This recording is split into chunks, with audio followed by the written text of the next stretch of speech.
¿Qué tal, amigos? Tengan ustedes muy buenas noches. Los saluda su amigo Ricardo Monteagudo desde Lima, ciudad capital, a través de la señal descentralizadora de Perú TV. Hemos recibido el día de hoy, en horas de la tarde, la visita de algunos representantes funcionarios del Congreso de la República, incluso exfuncionarios del Congreso de la República, entre ellos el señor José Hélice, que en su momento fue oficial mayor del Congreso, si mal no me equivoco, tiene un cargo muy importante, forma parte de una importante ONG también dedicada a estudios vinculados a la labor congresal, a la política, y nos han dejado alguna información, han ofrecido venir al programa para conversar sobre una evaluación, digamos, de lo que ha sido el Congreso de la República en los primeros 3 meses que ya se van a cumplir. Y tenemos acá alguna información que me voy a permitir adelantar, estimados amigos, diciendo que lo más importante probablemente de la semana que concluye ha sido la instalación de la Comisión de Ética del Congreso, presidida por el pastor Humberto Lay, que es quien preside la comisión. Bueno, nosotros pensamos que lo ideal hubiera sido que apenas iniciado el gobierno debió haberse instalado primero esta comisión. Bueno, esperemos que cumpla sus funciones como debe ser. Por otro lado, se ofreció debatir, recordamos en los primeros días del gobierno, todo lo vinculado con la eliminación del voto preferencial, el tema de la bicameralidad, y aparentemente el asunto ha quedado en un segundo plano. Se invitó, sí, a que brinde una exposición en la Comisión de Constitución el experto en temas electorales Fernando Tuesta Soldevilla. En fin, son temas necesarios e imprescindibles para una auténtica reforma político-electoral que permita no tener este tipo de problemas lamentables de un gobierno que recién empieza con cerca de 30 congresistas cuestionados. Y dicho sea de paso, para hablar de esto y muchas cosas más, vamos a estar en breves minutos, voy anunciándolo, nada menos que con la grata compañía de nuestro amigo, el sociólogo Mauricio Quiroz Torres, y vamos a analizar un poco esta coyuntura, las declaraciones del hermano del presidente de la República, Ulises Humala. En fin, muchas cosas interesantes. Yo quería informar rápidamente algunos aspectos de la información que nos dejaron. Decir que pues, se ha dado la ley de creación, organización y funciones del Ministerio de Desarrollo e Inclusión Social. Esa es una de las cosas concretas ya digamos concluidas. Se ha dado la ley que modifica la ley 28258, la ley de regalías mineras, que tanto hemos comentado en este programa. Se ha dado la ley que amplía el plazo de aplicación de la ley 27889, que crea el Fondo y el Impuesto Extraordinario para la Promoción y Desarrollo Turístico Nacional. Se ha dado la ley que deroga el primer párrafo de la tercera disposición complementaria final y transitoria de la ley 29318, que es una ley que modifica diversos artículos de la ley del Servicio Diplomático de la República. Bueno, se ha dado la ley del derecho a la consulta previa a los pueblos indígenas originarios, reconocida en el convenio 169 de la OIT. Esas son, digamos, algunas cosas importantes, dignas de destacar en lo que va, digamos, de la función congresal, estimados amigos, y nos han ofrecido estos funcionarios estar en el programa, cosa que agradecemos para analizar y evaluar, ¿no es cierto?, la función de esta institución de la República tan cuestionada y vilipendiada en los últimos años. Dicho sea de paso, concluyó también el proceso electoral interno en el Partido Popular Cristiano. Han elegido delegados, parece que tienen un sistema mediante el cual eligen delegados y después en otras elecciones eligen a las autoridades. Entre los candidatos a la presidencia está el congresista arequipeño Juan Carlos Eguren, quien es asiduo concurrente a este programa, y también, según nos informan, el congresista y antes periodista deportivo y abogado Alberto Bengolea. Interesante el proceso interno que se está dando al interior del PPC y la cobertura que le están dando los medios de comunicación. Y también interesantes las declaraciones de Luis Bedoya Reyes, una de las figuras señeras y patriarcas de la política nacional y por supuesto el Partido Popular Cristiano, cuando recomienda que los partidos políticos, para evitar este tipo de escándalos, que ya los tenemos ahora con 30 congresistas, evidentemente hay algunos que seguramente son inocentes, por decirlo menos, tenemos ahora en el país de 30 congresistas cuestionados. Lo que él recomienda es que no se invite a personas a integrar las listas, que los partidos políticos promuevan a sus figuras, y en realidad esto tiene mucho sentido. Si nosotros analizamos y observamos lo que fue el Congreso, digamos entre el año 56 y el año 62, el Congreso en el primer gobierno de Belaúnde entre el 63 y el 68, el Congreso en el segundo gobierno de Belaúnde entre el 80 y el 85, y en fin, incluso el Congreso de todos los partidos, desde la izquierda hasta la extrema derecha, durante el gobierno de García, el nivel de los congresistas, la calidad profesional, la trayectoria, la calidad moral de la mayoría de ellos ha sido muy superior a los últimos congresos de la República. El golpe de Estado que dio Alberto Fujimori el 5 de abril del año 1992, lo que hizo en realidad fue devaluar, y estos son los resultados, saltan a la vista, la calidad de la representación parlamentaria en el país. Cada vez estamos peor, y al respecto hay que hacer algo, señores. Y siempre lo decimos en este programa, se pasaron 5 años del gobierno de Alan García con propuestas en la Comisión de Constitución presidida por el congresista Aurelio Pastor, al quien infinidad de veces le preguntamos y le reclamamos por estas reformas muy interesantes: eliminación del voto preferencial, retorno a la bicameralidad, implementación del voto facultativo, ley antitransfugismo, una serie de propuestas a las que el país entero seguramente, y la gente juiciosa y conocedora de la realidad político-electoral del país, sabe que deberían llevarse a la práctica, pero ninguna contó con el respaldo de los congresistas. Evidentemente porque ese dicho de Otorongo no come, Otorongo funciona a la perfección. Nadie quiere modificar el sistema porque les conviene a apristas, a pepecistas que están en el Parlamento, a axiopopulistas que están en el Parlamento, a fujimoristas que están en el Parlamento, a izquierdistas que están en el Parlamento, mantener el sistema como está, porque es la forma como se pueden reelegir la mayor parte de ellos, aquellos que tienen sin ninguna duda mayor poder mediático. Esa es realmente la triste realidad. Y dicho sea de paso, el gobierno pretendió, digo pretendió porque no lo ha hecho, iniciar, digamos, con buen pie toda la implementación de estas reformas. La verdad es que hasta el momento ninguna de estas reformas es tomada en serio por el presidente del Congreso, el señor Daniel Abu Gataz. Incluso me acuerdo perfectamente que las primeras semanas de iniciado el gobierno aplaudimos y saludamos la intención que tenían de ver justamente estos temas que lamentablemente han pasado a segundo plano, y después nos quejamos, amigos, de la calidad de parlamentarios que tenemos, cuando aparentemente la solución, o digamos una parte de la solución, está en manos justamente de los señores congresistas. Muy bien, amigos, estamos con la grata compañía de nuestro amigo, el sociólogo, que siempre nos acompaña, nuestro amigo con el que vamos a conversar, Mauricio Quiroz, con el que vamos a conversar sobre esta coyuntura. Mauricio, muy buenas noches, un gusto tenerte en el programa. Muy buenas noches, Ricardo, y aquí siempre presto, ¿no?, este diálogo democrático en este programa tan sintonizado. ¿Qué opinión te merece todo este escandalete, lo llaman algunos, de cerca de 30 congresistas? Seguramente hay algunos que son inocentes, cuestionados. Claro, lo que pasa es que si miramos el conjunto, hay un resquebrajamiento del sistema político y quieren solucionarlo retirando la inmunidad, que muy bien ha hecho este patricio también de la democracia, como es Luis Bedoya Reyes, en poner un poco el alto, ¿no? No resulta correcto que frente a esos casos de corruptelas o de presuntos casos de corrupción se apunte a eliminar la inmunidad parlamentaria, lo ha dicho bien Bedoya Reyes, ¿no? Pero por otro lado, no solamente es el tema parlamentario que pueda estar con su resquebrajadura, también a nivel de los ministros hay problemas, ¿no?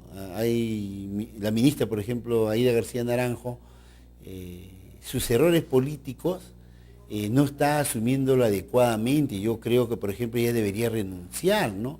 Dicho sea de paso, este es un gobierno de una alianza de partidos, ¿no? Gana Perú era una coalición de distintos grupos, y uno de los miembros de ese grupo ha sido el Partido Socialista de Javier Díaz-Canseco, del cual es integrante Aída García Naranjo, la popular Mocha. Ella tiene que dar un paso al costado para que ingrese un nuevo elemento del Partido Socialista. Dicho sea de paso, es parte del resquebrajamiento, de no tomar en cuenta a los partidos políticos, que ni siquiera su propio jefe Javier Díaz-Canseco... Pero ¿tú crees que, digamos, haya una alianza formal entre Gana Perú y el Partido Socialista de Javier Díaz-Canseco para, digamos, darles vamos a emplear la palabra, digamos, cupo de un ministerio, a ese nivel ha sido el entendimiento. No, yo me inclinaría más a pensar que ha sido un entendimiento personal, digamos, entre Ollanta Humala, seguramente el entorno de Ollanta Humala, de repente Nadine Heredia, con la señora Mocha García Naranjo, con ella personalmente, o es una cosa institucional. Me parece que es institucional, porque si revisamos también el Ministerio de Producción, donde está Curburneo, es también un hombre del Partido Socialista, ¿no? Todos ellos han trabajado en este Centro de Asesoría Laboral, CEDAL, los que sacaban la revista Semana Económica, y Actualidad Económica, perdón, y tienen esa confluencia en el ex Partido Unificado Mariateísta, ¿no? Yo sí creo que hay un compromiso, hay un cogobierno. Lo mismo ha sido el Partido Perú Posible de Alejandro Toledo, ¿no? O sea, se está probando que controla el Ministerio de Vivienda, Construcción y Saneamiento, es clarísimo. Donde hay resquebrajamiento también vemos es en el Ministerio de Defensa, ¿no? O sea, el Ministerio de Defensa, a diferencia del Ministerio del Interior, que ha tomado ya el toro por las astas al hacer un licenciamiento de un buen grupo de generales de la policía, pero en el ejército no estamos viendo similar actuación, ¿no? No hay una reforma en el BRAE, por ejemplo, hay problemas, lo está señalando Jaime Antesana inclusive, y eso preocupa, ¿no? No solamente es el tema, por eso, del Congreso, el resquebrajamiento político es global. Ahora, las declaraciones de Ulises están completando, ¿no? Del hermano del presidente, que dicho sea de paso, nos lleva a un problema reiterativo en la democracia peruana, el caso del nepotismo. Aparentemente, él va a ganar poco, aparentemente digo. 750 soles dicen por cada sesión de directorio, que tendría que ser en Piura, porque él es profesor principal en la Universidad Nacional de Ingeniería, y dicen que esos 750 soles le alcanzarían 300 más o menos para lo que cuesta el pasaje a Piura y el resto para alojamiento, alimentación. Claro, el tema es las relaciones económicas y políticas que te da estar en un directorio, ¿no? Cualquier persona sabe que hay bastantes relaciones que se entrecruzan, se entrelazan, y evidentemente es una muestra del nepotismo en el que está cayendo el gobierno de Humala. Ahí está la economista Tania Quispe en la SUNAT, y de igual manera hay varios funcionarios medianos en distintos ministerios que están ocupando, ¿no? Yo tengo entendido, por ejemplo, de que en el Congreso de la República hay iniciativas para poner coto y no solamente penar en los casos de nepotismo la relación de consanguinidad, sino también el Perú es un país informal en términos de estado civil, ¿no? Muchas personas tienen hijos, pero no son casados. Entonces, no se puede probar ahí el vínculo, aparentemente. Es necesaria una extensión de la figura legislativa para penalizar, por ejemplo, los casos de nepotismo. Pero la clase política que está en el Congreso se está resistiendo. Durante los 5 años del gobierno de Toledo, de Alan García, no han hecho nada. Y el Contralor tampoco hasta el momento dice nada sobre este punto crucial. Se ha encargado solamente de tener bajo su férula a todos los jefes de los órganos de control institucional, pero no está resolviendo ningún problema. Los mayores casos de corrupción no lo ha descubierto la Contraloría, y los casos de nepotismo siguen siendo clarísimos, ¿no? Inclusive en muchos municipios se vienen presentando, y el sistema político no está respondiendo a eso, Ricardo. No, efectivamente, lo que comentábamos al principio, ¿no? De que lamentablemente ahí se dan la mano todos los partidos políticos, absolutamente todos. O sea, no ha habido, en estos 5 años del gobierno de Alan García, que concluyó hace 2 meses y medio, no ha habido la más mínima y concreta intención de reformar realmente el sistema político. Y el problema, en mi concepto, empieza cuando el presidente García, que tenía la obligación de reglamentar la ley de financiamiento de partidos políticos que la dio Toledo al final de su gobierno, ¿no es cierto?, no la reglamentó, dijo demagógicamente que el Estado no tenía por qué darle un centavo a los partidos políticos. El tema durmió los 5 años, el sueño de los justos en el Congreso. La pregunta es qué pasó con el señor Lescano, que era secretario general de Acción Popular, por ejemplo, qué pasó con los señores dirigentes, el señor Mulder, que era también secretario general de la APLA, en fin, del sistema en general, ¿no? Nadie dijo esta boca es mía, porque claro, el tema pues es impopular, es complejo, lo entienden ciertas élites formadas y capacitadas en el país. Entender, digamos, que recibir una cantidad mensual a los partidos políticos es más beneficioso que no recibirla, porque con eso evitas el ingreso de dinero, pues de repente proveniente de grupos de poder económico, de repente del narcotráfico, ayudas a institucionalizar a un partido político, que el Perú, que el país lo necesita.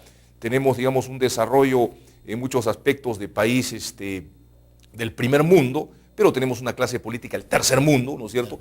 Y para poder nosotros progresar necesitamos mejorar nuestra clase política. Eventualmente, Ricardo, sacarías a esas personas indeseables que están en la política justamente por el aporte económico que hacen, ¿no?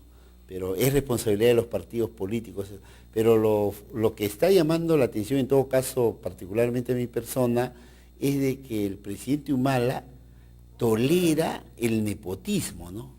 Me hacen señas, y vamos a hacer unos cortes comerciales para que nos expliques cómo es eso el nepotismo. Eso a mí, te soy franco, todavía no me cuadra. Has mencionado el caso de Ulises, no lo sé. Ulises ha sido crítico, también está pidiendo que se liquide el Congreso, entre otras cosas.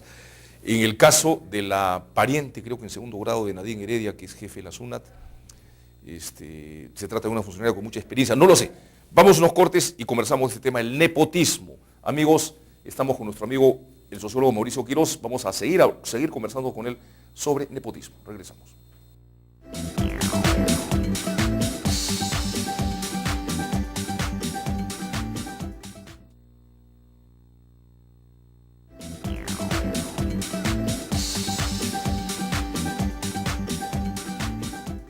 Bien, amigos, antes de continuar con las siempre interesantes y algo picantes a veces entrevistas con nuestro amigo el sociólogo Mauricio Quiroz, voy a comentar algunas noticias.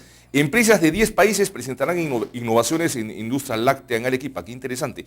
Unas 50 empresas de 10 países latinoamericanos e investigadores de la cadena láctea presentarán en Arequipa innovaciones recientes para impulsar dicho sector durante el foro Iberoeca, que se realizará los días 24 y 25 de octubre. En la cita participarán empresas de Argentina, Bolivia, Brasil, Colombia, Cuba, Chile, España, Uruguay, Ecuador y Perú, que mostrarán nuevas tecnologías de ordeño, procesos industriales mejorados y productos como quesos gourmet u otros destinados a la alimentación escolar. La producción de gas natural creció 81.15% de enero a septiembre. Dicho sea de paso, como siempre lo decimos en este programa, toda esa producción se va para la exportación a precios depredatorios para el país, y la que no se va se está utilizando en quemar gas en plantas eléctricas en vez de promover la masificación del gas natural a través de las conexiones domiciliarias, sobre todo en Lima, que es el gran mercado, y con más vehículos que usen el gas natural, y además desarrollar la petroquímica. Nunca nos cansaremos de decirlo hasta que esto se cumpla, amigos. Ipsos Apoyo sostiene que el 62% aprueba hasta el momento la gestión de Humala y un 22% la desaprueba. Mientras que la alcaldesa Susana Villarán alcanza un 77% de desaprobación y solamente un 20% de aprobación en Lima. Dicho sea de paso, este es el informe de Ipsos Apoyo, mientras que Datum sostiene que el 14% la aprueba su gestión, y el 82% desaprueba la gestión de Susana Villarán, cuando ya tiene 10 meses de haber asumido el cargo de alcaldesa de Lima. El expresidente Alan García llegó esta mañana a la sede del colegiado A de la segunda sala penal para reos en la cárcel de la Corte de Lima para prestar sus declaraciones en calidad de agraviado en el proceso contra la empresa Business Track por interceptaciones telefónicas. Bien, estimado Mauricio, continuamos entonces. ¿Por qué Ulises Humala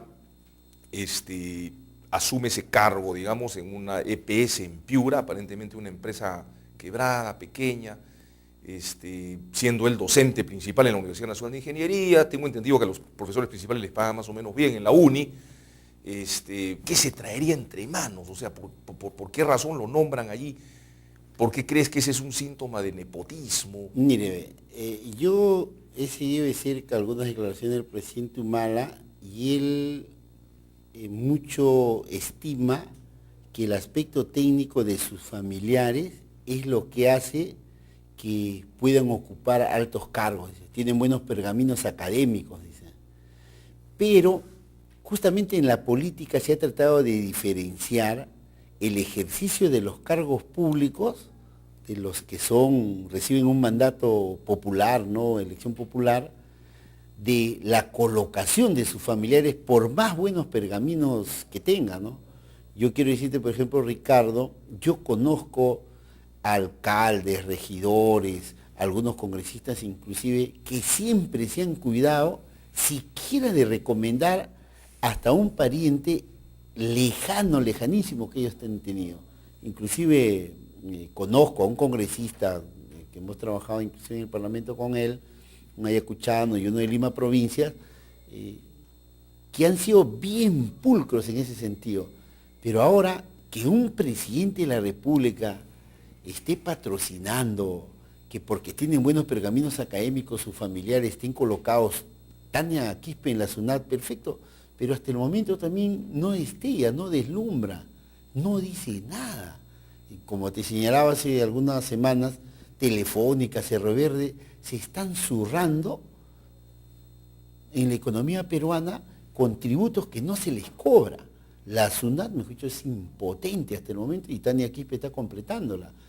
En el caso de Ulises, claro, uno no podría hacer una cirugía de repente psicológica como para entender por qué alguien que ha estado distante de su hermano... Que compitió con él incluso como candidato presidencial en las anteriores elecciones. Del partido de Frejolito, ¿no? Y ahora acepte un cargo. Pero eso es lo malo en la política, ¿no? Como decía este gran maestro Manuel González Prada, en la noche son opositores y en la madrugada algo pasa y se vuelven ministeriables, se vuelven palaciegos, ¿no? Eso es lo que va a pasar con Ulises Humala y quienes creían en él creo que van a tener una derrota política, ¿no? Pero muy independiente del tema, yo te hacía referencia a las relaciones que uno establece cuando ocupa el cargo de director o de gerente dentro de una empresa pública. Y no hay que olvidar que la EPS de Tumbes, ¿no? ¿De Tumbes o de Sullana, creo que de Sullana, en Piura, Piura, fueron uno de los primeros modelos que se impulsó a nivel de empresa de saneamiento.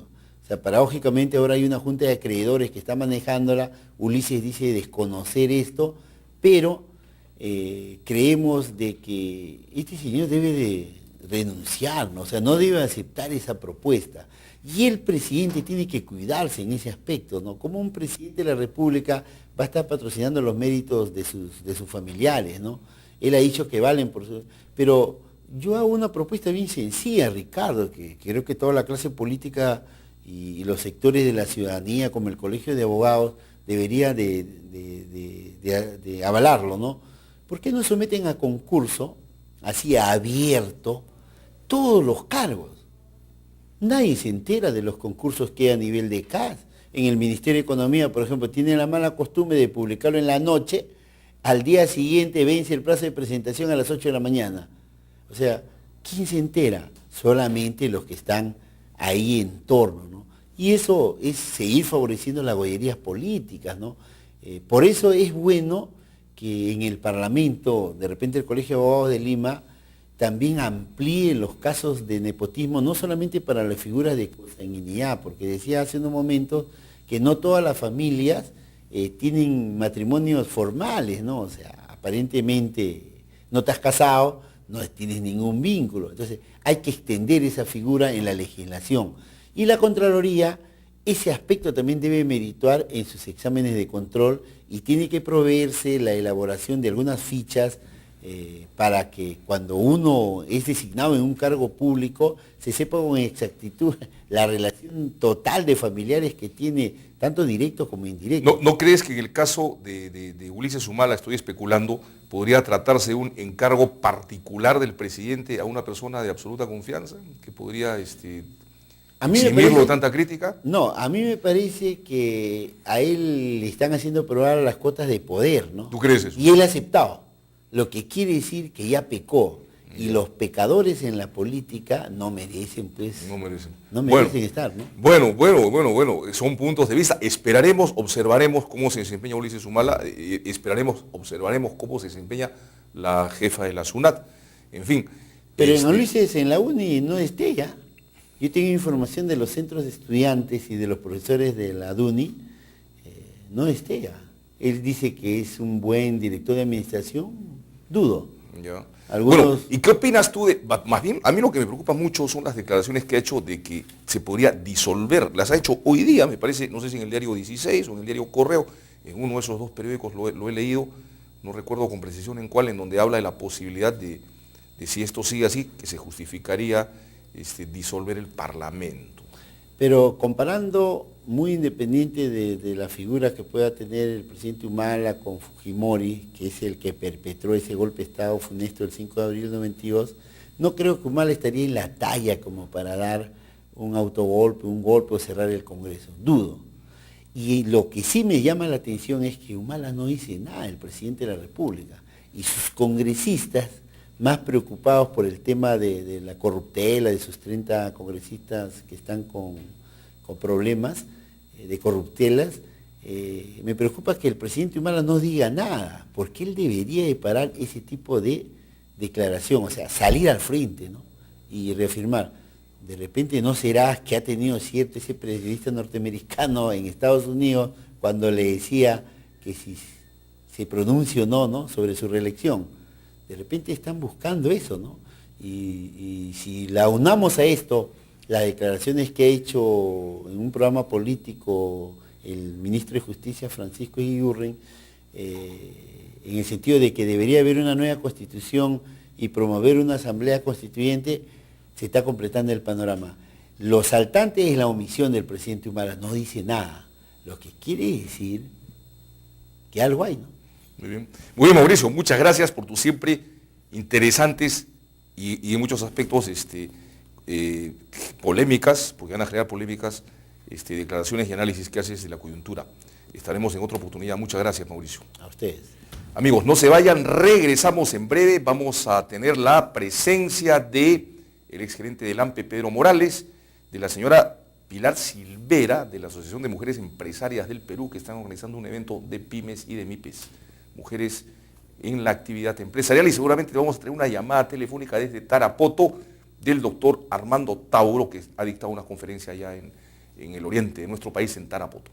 Regresamos.